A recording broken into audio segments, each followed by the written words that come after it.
In this narrated PowerPoint, I want to cover a couple of things. First, I wanted to review again the model for the energy budget or energy balance for the Earth system from a slightly different perspective. And secondly, I wanted to examine the general use of models in science and math and give an example of how it might be used in teaching, specifically teaching about this model of energy balance. So wish me luck.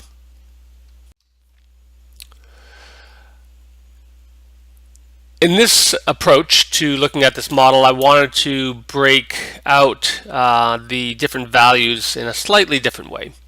And what I wanted to do was start first with the incoming solar radiation. Okay, so this is shortwave length radiation from the sun, which is radiated from our star and travels through space and comes to the Earth to heat us and warm us up. So there's a few things going on. Let's just concentrate on the blue. So we have this incoming radiation, which is going to assign it 100 units. And as this comes into the Earth system, a bunch of things happen. Okay, some is absorbed by the atmosphere, by the clouds. Some is reflected by the clouds. Some is reflected by the surface out into space. And some part of it reaches the surface and heats the surface of the Earth. So almost half. So if we just look at input, and we look at our outputs and we do our arithmetic, we come up with a balance. So what this model is telling us, or this part of the model, is that we have an input and an output, and those things are balanced by the Earth's surface, because if they weren't balanced, we'd just keep heating up. That's not true.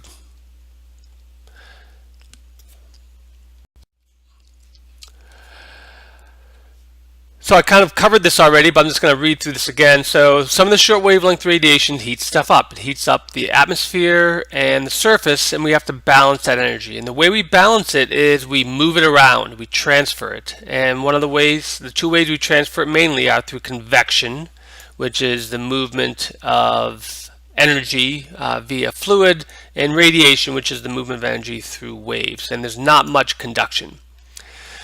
Now what we want to do next is we want to look at what happens to these different parts. Okay, these kind of are out of the game because these leave the system. But what happens to these three different parts as we look at other parts of the model?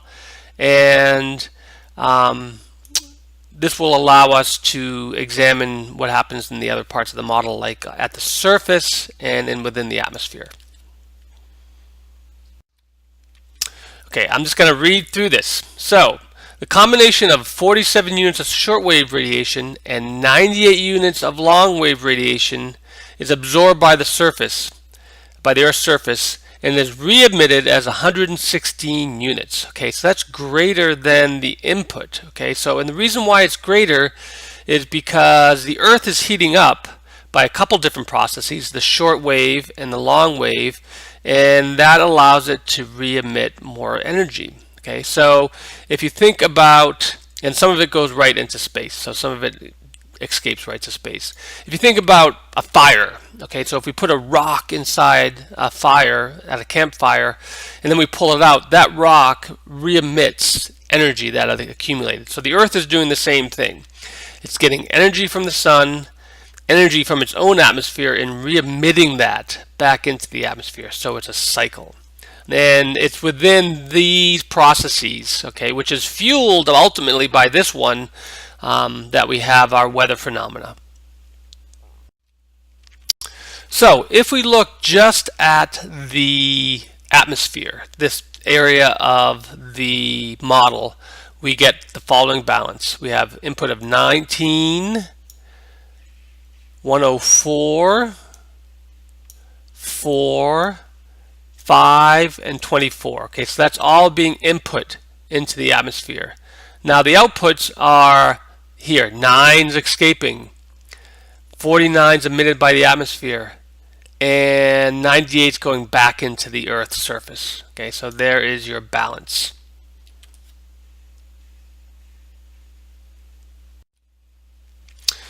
So we've taken care of this long, short wavelength radiation. Okay, we've taken care of the stuff that's escaping from the Earth system back out into space, and we've taken care of what's happening in the atmosphere. Okay, the last thing is we need to take care of what's happening at the surface. Okay, so there's 47 shortwave, 98. Okay, that's re-emitted by the atmosphere. This is the greenhouse effect, where gas molecules like water vapor, carbon dioxide, argon, and methane absorb some of this energy and re-emit it back to the surface. Okay, so that's the input. Now the outputs from the surface are, we're going to lose some because of phase changes, by convection, and then this re-emission by the surface, 116. And when you do that arithmetic, it balances.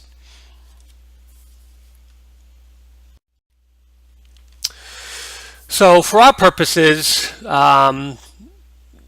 are interested in terms of this model about how it affects the weather. Okay, and obviously the weather is occurring down here within the troposphere, and it's being influenced by the whole system, but we're really interested in this part where we have the greenhouse effect, we have things moving around due to changes in state and convection, and then we have this re-emission process. Okay, so if I was stepping away from this and thinking, what's the big ideas, what am I going to teach my kids, I would say that the main points are the system is balanced by a variety of processes, and we can break that system into parts. The stuff at the top, the atmosphere, and the Earth's surface, and those parts must balance.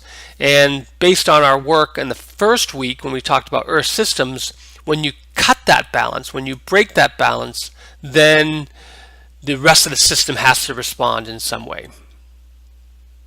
So that hopefully connects our work with Earth systems, our work with this model, and now we're going to focus down a little bit more in the rest of the class and think about weather in particular.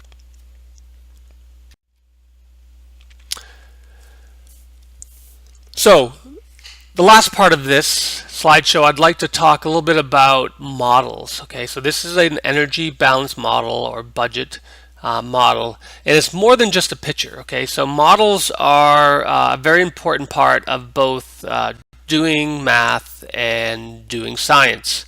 And both the Common Core state standards, oops, that's funny, the Common Core, this should be state standards for math, has a model cycle, and in the science practices for the next generation science standard, there's also a major component that is around modeling. Okay, so there's been some recognition that models are really important in doing science and math, and therefore should be a part of our teaching of kids.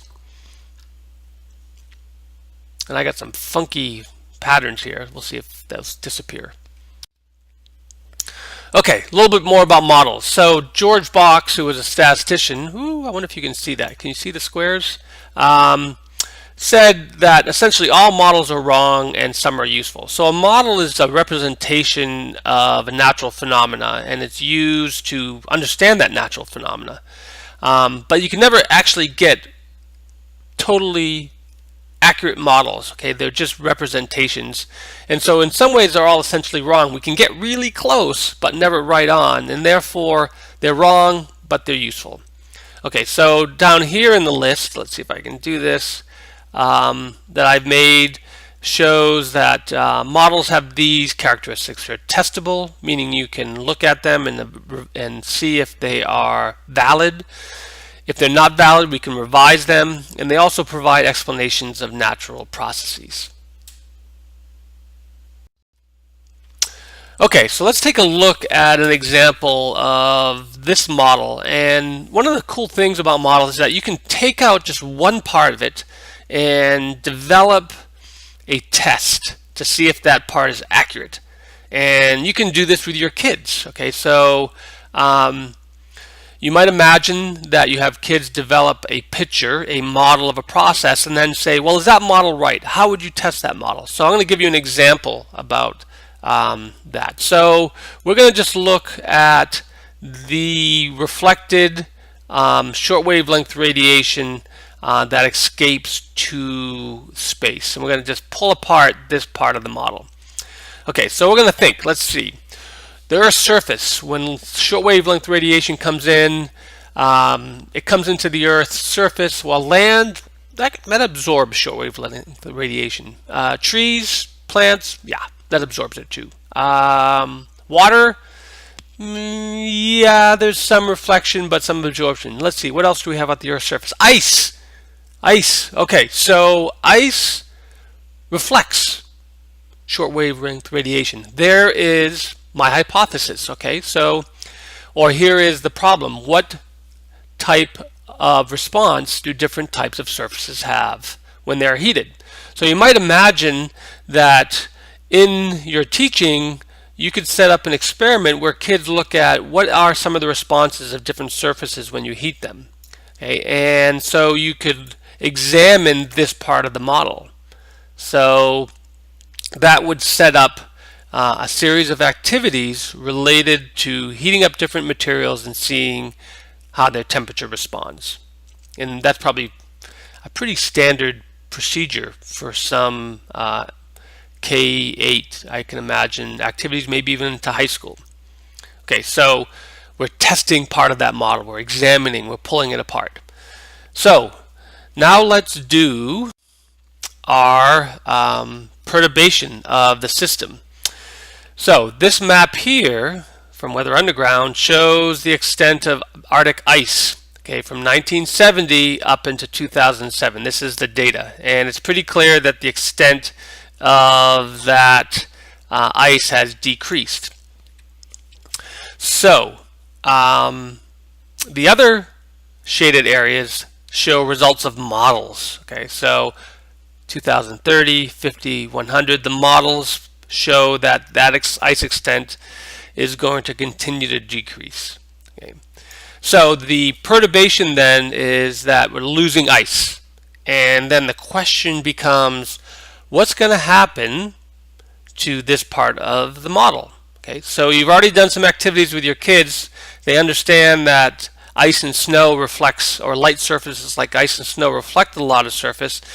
And so now you ask them, so what's going to happen to this value, okay, if we lose some of our reflected material? Okay, so then they go through a discussion, they determine, well, this value is going to decrease. Okay, it's going to decrease, but we have to do something with the rest of this energy.